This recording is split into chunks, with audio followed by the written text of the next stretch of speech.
Hi everyone, it's Justine. Body image is a topic we've been hearing a lot about, more and more. I feel we've never been as obsessed with physical appearance as we are right now, and that's the work of social media. Since I started my YouTube channel, I've gotten to see even more that body image discussion, because I'm the body that's being discussed. And I can totally understand how public comments like that, mean ones, could affect the self-esteem of a young girl, or a woman or a man of any age for that matter. Now, if you're thinking, what the hell would she even know about low self-esteem or insecurities? If you think that, hang on and keep watching. Who decides who has the right to talk about low self-esteem and who hasn't? So usually on the thumbnail of a video on that topic, you see a girl looking really, really sad or holding her belly fat to show that she has the right to legitimately talk about it because she's objectively in a bad body. Why talking about this subject needs visual justification or proof that you're allowed to do so. So I spared you the dramatic thumbnail, but I want to talk about this anyways. Everyone has insecurities. It has nothing to do with your age, your weight, or your body type. I have a normal weight for my height. I do sports, I eat healthy, I rarely drink alcohol, and I don't smoke. Perfect on paper. But you will not see a picture of me in a bikini from the back in a close-up picture. You just won't, because that's a part of me that just does not belong on social media. Just like it did not belong in a newspaper before social media appeared and intimate private life became so public. Another example. At least once under every video I upload. Everyone. I get a comment saying that I have small teeth. Do the people commenting think that I didn't notice? By the way, Justine Leconte, teeth is the second most Googled thing about me. Why does it matter so much? Truth is, it's a part of me and I embrace it, so I don't care. But imagine a 15-year-old girl who's putting herself out there, posting selfies on Instagram in the hope that she gets compliments, that people say that she's pretty. And she gets a comment, something like, what a F happened to your nose, it's effing disgusting, go get surgery or yourself. By how much do you think that her self-esteem is gonna drop?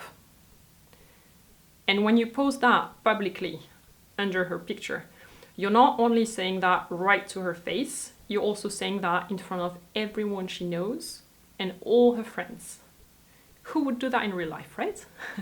Haters, as they're now officially called, look for potential weaknesses in people and press right where it could hurt. And everybody has a place that could hurt. Except models, right? Because they're physically perfect. Wrong. And that brings us to the next point. Models aren't the benchmark.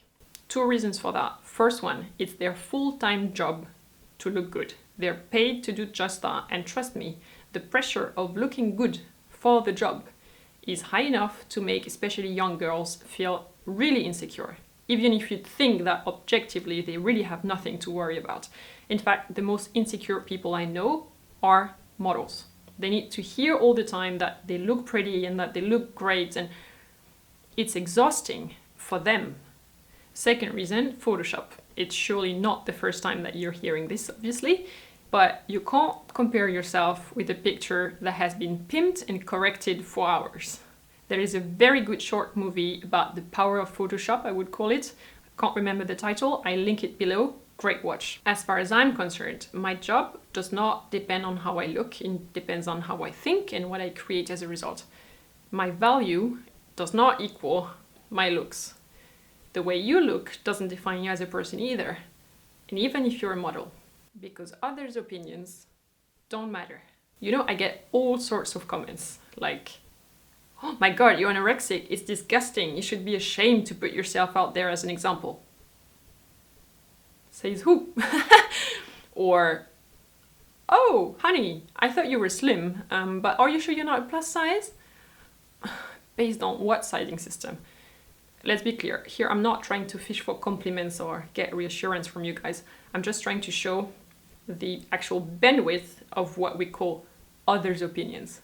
It's ridiculous. It's from one extreme to the other one. Once you've understood that, it all becomes relative and it doesn't really matter anymore. I see it from an external perspective, kind of. They're hating about Justine, square picture from here to here, front view twice a week on YouTube. While they do that, I keep doing what I was doing. Your worst judge is you. The only opinion that really gets to me is my own. I used to be an athlete. I trained a lot. I was really fit. Compared to that benchmark, everything now looks meh. No matter how often I go to the gym, I just can't keep up. So I have two options. The first one is to feel sorry about myself and keep complaining. The other one is to pick the right benchmark today versus yesterday. If today I feel better and fitter, well, then that's progress. I can work with that.